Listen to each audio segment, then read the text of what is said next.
자, 제4장 당류인데요. 여러분들 이게 제가 예전에는 차례 앞에 다시 한번 봐보세요.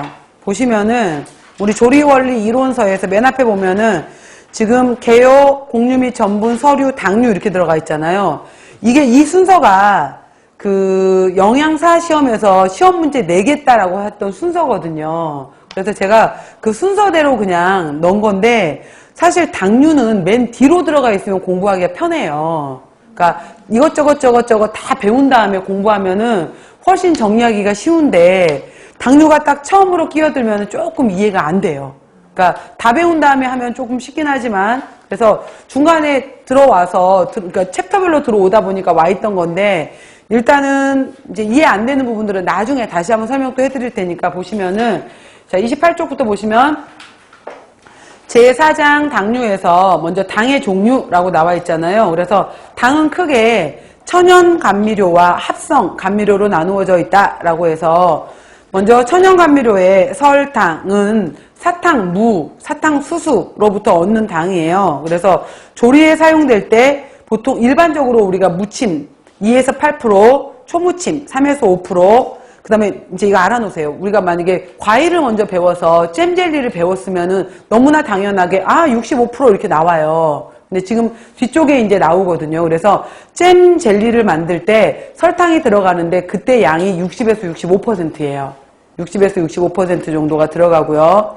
그 다음에 설탕이 당절임, 염장법 이런 식으로 해서 당절임에 들어갈 때 바로 자유수를 뺏어옴으로 인해서 미생물의 증식을 억제하는 것을 방부의 목적이라 그래요. 방부의 목적식으로 들어가려면 최소한 50% 이상은 들어가야 돼요. 50% 이상.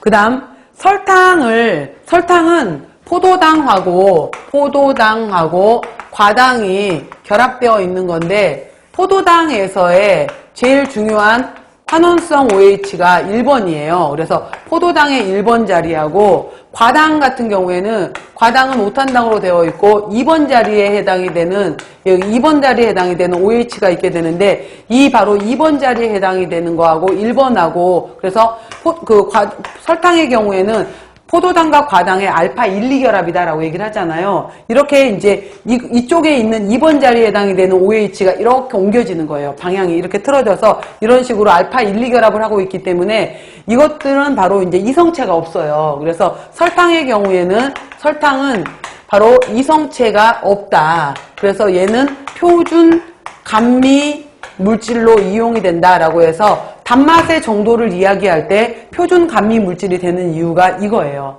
그리고 이렇게 2당이잖아요. 그러면 포도당과 과당이 결합되어 있는 2당류인데 이 2당에 해당이 되는 것을 쪼개는 작용에 해당이 되는 것을 우리가 슈크라제라고 하거나 아니면은 인버타제라고 하게 되는데 이게 쪼개지게 되면은 포도당 하나, 과당 하나로 쪼개지는 거예요. 이렇게. 그러면은 포도당 과당으로 동량으로 50대 50으로 동대동으로 쪼개지는 것을 바로 우리가 이렇게 아예 2당이었던 것이 단당으로 쪼개지는 것을 우리가 전화당이라고 한다라고 하게 되는 거고 자 여기에다가 이제 우리가 바로 여러 가지 이제 여기에서 플러스였던 것이 바로 마이너스 형태로 바뀌기 때문에 전화당이라고 한다라는 내용을 식품학 시간에 다 배우셨을 거예요. 중요하게. 그래서 전화당이라고 바로 표현을 하는 거예요. 그래서 왜냐면은 그 다음에 이 단맛에 해당이 되는 것이 설탕보다 전화당이 되면 단맛이 더 강해져요. 왜? 단독으로 과당이 떨어져 나오게 되면 과당 때문에 단맛이 훨씬 강해지거든요.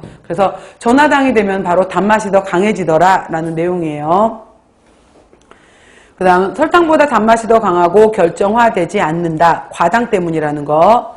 그 다음 올리고당은 지난번에 이제 식사요법 시간에 설명을 했었었는데 올리고당은 3개에서 보통 10개까지 얘기를 해요. 당이 3개에서 10개짜리로 결합된 다당류라고도 하거나 소당류라고도 하는 것이 올리고당이에요. 소당류 이퀄 다당류야.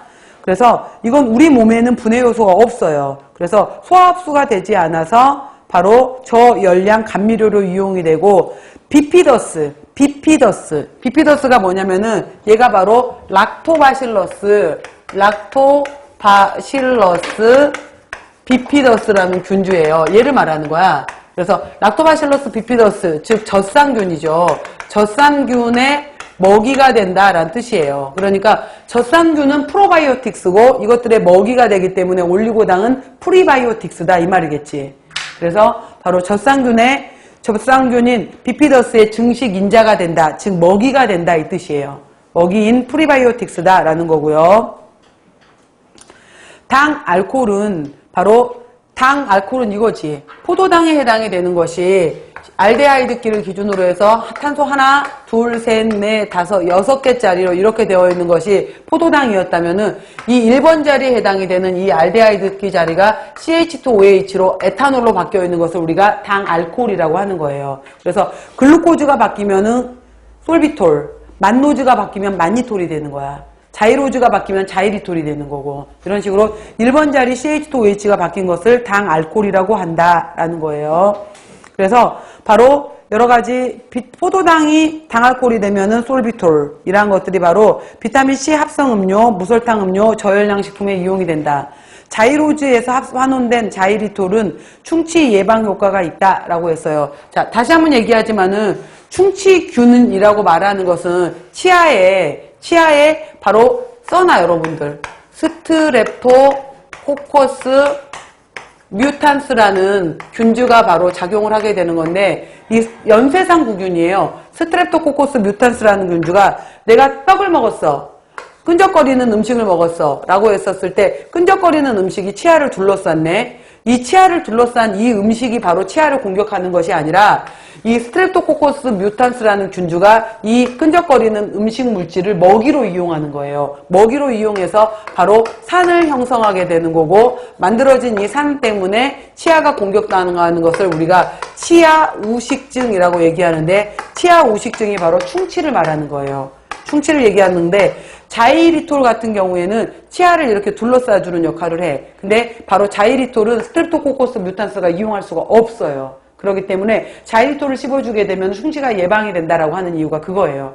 바로 충치균에 해당이 되는 스트랩토코커스 뮤탄스가 자이리톨을 먹이로 이용할 수가 없는 거예요.